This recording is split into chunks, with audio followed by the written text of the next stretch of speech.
three types of people during this recession. Which are you? Are you a waiter, an insurer, or a transformer? Watch this video to find out how each category of people live through a recession, which you are, and how it affects your outcome during and after this crisis.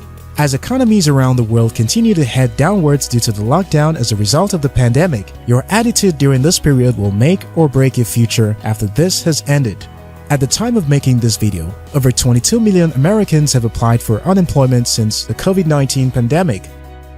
To put in perspective, about 6% of the US population has lost their jobs over the last 4 weeks.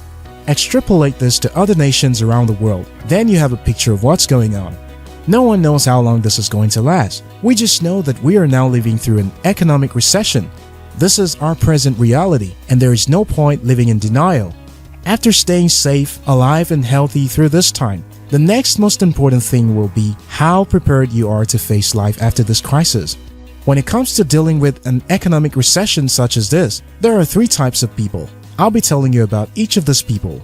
It's up to you to decide where you fit so you can see how you stand a chance of coming out tops at the end of this proverbial tunnel. While you're here, remember to subscribe to After School Africa for more insightful videos to help you live through these times efficiently. So, what would you do at a time like this? Here are three different types of people during a recession. 1. The waiters. The first group of people is those that hold everyone responsible for their survival but themselves.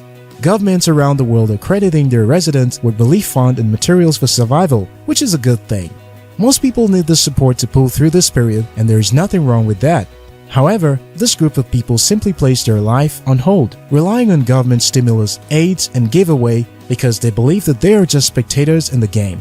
These people also believe that when this is done, government and the privileged people will have to create jobs and opportunity for the people. They believe that somehow someone will come to their rescue. So, it's okay to just stay home, catch up on movies, post savage replies on social media, and do all this other stuff. This set of people often end up victims of the economic recession. They come off the crisis with negative, laid-back habits that will be unproductive to their career.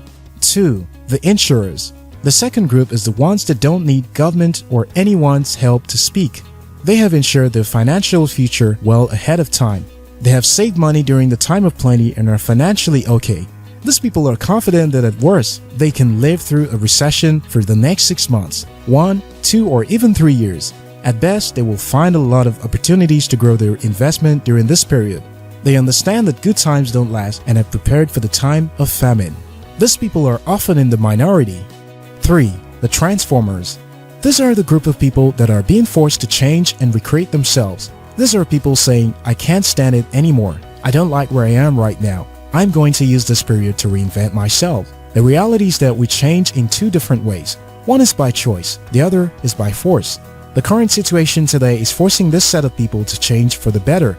These are usually people who make the most of the opportunities that show up in a time like this. People in the second category are in the minority. Most people either fall into the first or third category. If you are in this third group of people, you are saying, I want to make sure I never find myself in such a mess ever again, and wondering, what do I do? How do I protect myself from a great loss during this period? Here are a few things to start thinking about and working on. 1. Pivot and adjust with the times. A pivot usually occurs when a business makes a fundamental change to their business after determining that their product isn't meeting the needs of their intended market. In this context, to pivot is to change direction. Let me tell you two interesting stories about pivoting. Bourbon was a check-in iPhone app that includes gaming elements and a photo element. Seeing that the app had too much clutter, the team took the risk and stripped all the features but one, photos. They rebuilt the simple app that focused solely on photography called Instagram. You've probably heard about it. The second is about audio, a network where people could find and subscribe to podcasts. With iTunes taking over the podcast niche, the team decided to come up with a new idea for a microblogging platform they named Twitter. I bet you've also heard about it. With the outbreak of the coronavirus, sales of vehicles went down drastically. Instead of waiting until business returns to normal, many auto manufacturers tilted towards making ventilators. The people who will thrive through these times are people who are ready to pivot and adjust with the time. They have an edge over everybody else. Most people are going to watch what everybody else is going to be doing. A few people are going to be pivoting and adjusting with the current times because, again, we've never been through this before. To pivot and adjust, that's one skill set. It's a mindset. You've got to learn what to do. 2. Figure out what skills pay today and tomorrow. The most important thing today for a time like this is income protection. And income protection is based on a few things that you need to do.